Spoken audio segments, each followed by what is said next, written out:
We have in our Something You Should Know About Metro Atlanta, the Atlanta History Center reopens Margaret Mitchell House with a reimagined Gone with the Wind exhibit. Margaret Mitchell, as most of you know, wrote Gone with the Wind. The Atlanta History Center reopened this Margaret Mitchell House in Midtown on July the 10th.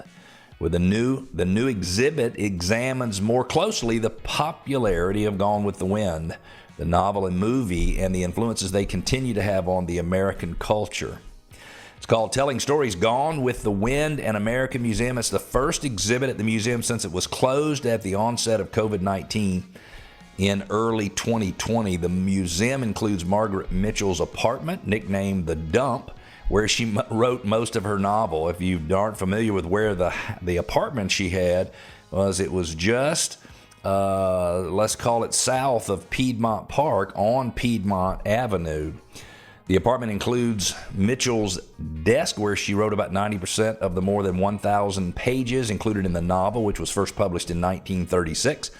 Photographs of her grandparents are also now on the wall with each of their biographies. All had deep ties to the Confederacy during the Civil War. Both grandfathers fought for the South. In this environment, surrounded by supporters of the Confederacy is where Mitchell learned about what the Civil War meant. However, it's learned today that her attitude about what was going on was not necessarily accurate, and the exhibit points it out.